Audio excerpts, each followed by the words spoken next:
राहुल गांधी ने पीएम मोदी और धर्मेंद्र प्रधान पर साधा निशाना। सीबीआई के मूल्यांकन पर उठाए गंभीर सवाल। नीट पेपर लीक विवाद के बाद अब सीबीआई कक्षा 12 के रिजल्ट और ऑन स्क्रीन मार्किंग प्रणाली पर सवाल उठाने लगे हैं। कांग्रेस नेता राहुल गांधी ने प्रधानमंत्री नरेंद्र मोदी और शिक्षा मंत्री धर्मेंद्र प्रधान पर निशाना साधते हुए कहा है कि इस जोड़ी ने एक और संस्था को धांधली का प्रतीक बना दिया है। उन्होंने आरोप लगाया कि 18.5 लाख छात्रों की गलत मार्किंग की शिकायतें अनसुनी की जा रही हैं और आवाज उठाने वाले बच्चों को ट्रोल किया जा रहा है। 21 जून को नीट री एग्जाम। केंद्रीय शिक्षा मंत्री धर्मेंद्र प्रधान ने मुख्यमंत्रियों को लिखा पत्र, परीक्षा केंद्रों पर पुख्ता इंतजाम की अपील। केंद्रीय शिक्षा मंत्री धर्मेंद्र प्रधान ने देश के सभी मुख्यमंत्रियों और राज्यपालों को पत्र लिखकर 21 जून 2026 को होने वाली नीट यूजी री एग्जाम को निष्पक्ष और सुरक्षित कराने के लिए सहयोग मांगा है।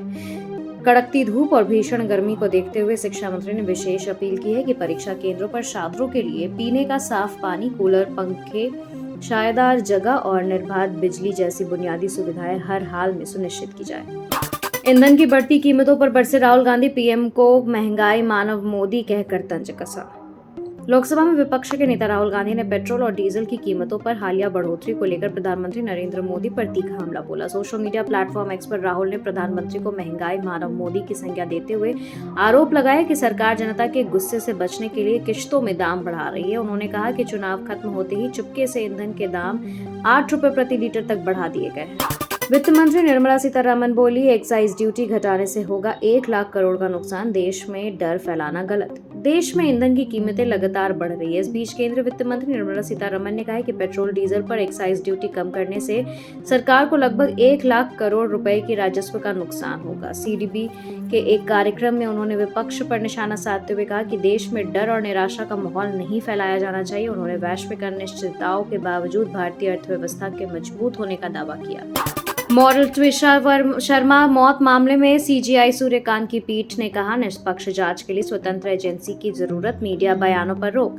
सुप्रीम कोर्ट ने मॉडल और एक्टर त्विषा शर्मा की ससुराल में हुई अप्राकृतिक मौत के मामले की सुनवाई शुरू कर दी है। शादी के महज 5 महीने बाद हुई इस मौत पर CGI Suryakant, justice Joymalya Bagchi exploitation और जस्टिस विपुल एम पंचोली की पीठ ने शुरुआती जांच के तौर तरीकों पर गहरा दुख जताया है। कोर्ट ने कहा है कि वे मामले के निष्पक्ष जांच के लिए इस स्वतंत्र एजेंसी को सौंपना चाहते हैं। साथ ही संभावित गवाहों और आरोपियों के मीडिया बयान पर देने पर उन्होंने रोक लगा दी है। तमिलनाडु की सियासत में बड़ा फेरबदल। एआईएडीएमके के 3 बागी विधायकों ने विधानसभा अध्यक्ष को सौंपा इस्तीफा। सत्तारूढ़ टीवी के पार्टी में होंगे शामिल। तमिलनाडु में एआईएडीएमके को बड़ा झटका लगा है। शिव शुंगम और एसपी वेलुमानी के बागी गुट का हिस्सा रहे 3 विधायकों मारगाथम कुमारवेल, पी सत्याबामा और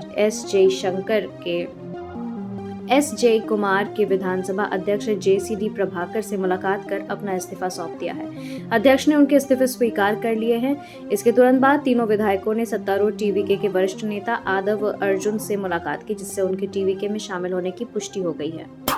मध्य पूर्व संकट के बीच बड़ी राहत की उम्मीद। अमेरिका और ईरान के बीच युद्ध विराम समझौते का मसौदा तैयार।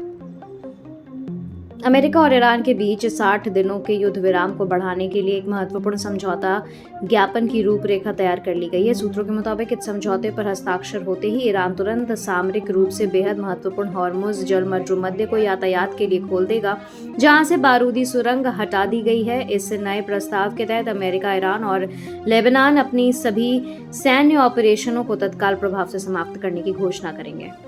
राघव चड्ढा पर सीएम भगवंत मान का पलटवार। बोले, व्यक्ति नहीं संगठन बड़ा होता है। पंजाब के मुख्यमंत्री भगवंत मान ने आप छोड़कर बीजेपी में शामिल हुए राज्यसभा सांसदों पर तंज कसते हुए कहा है कि राजनीति में आना जाना लगा रहता है। उन्होंने संगठन को व्यक्ति से बड़ा बताया। राघव चड्ढा पर निशाना साधते हुए मान ने कहा, उनका पंजाब की जनता से कोई संबंध नहीं था। उन्होंने मनमोहन सिंह और अरुण जेटली का उदाहरण देते हुए कहा कि कई बड़े नेता जनता द्वारा नहीं चुने जा सके, लेकिन लोकतंत्र में जनता द्वारा सीधे चुने जाना सबसे बड़ी बात होती है। मिथिलांचल के लिए ऐतिहासिक क्षण। मैथिली को मातृभाषा विषय के रूप में दी मान्यता। सीएम सम्राट चौधरी ने फैसले का किया दिल से स्वागत। केंद्रीय माध्यमिक शिक्षा बोर्ड ने कक्षा 1 से माध्यमिक स्तर तक मैथिली भाषा को मातृभाषा विषय के रूप में मान्यता दे दी है। बिहार के मुख्यमंत्री सम्राट चौधरी ने इस निर्णय का स्वागत करते हुए इसे ऐतिहासिक बताया। उन्होंने कहा कि इससे मिथिला की सांस्कृतिक अस्मिता और भाषाई गौरव को नई ऊंचाई मिलेगी। लंबे समय से चली आ रही इस मांग को पूरे होने से अब सीबीएसई के छात्र औपचारिक रूप से अपनी मातृभाषा पढ़ सकेंगे।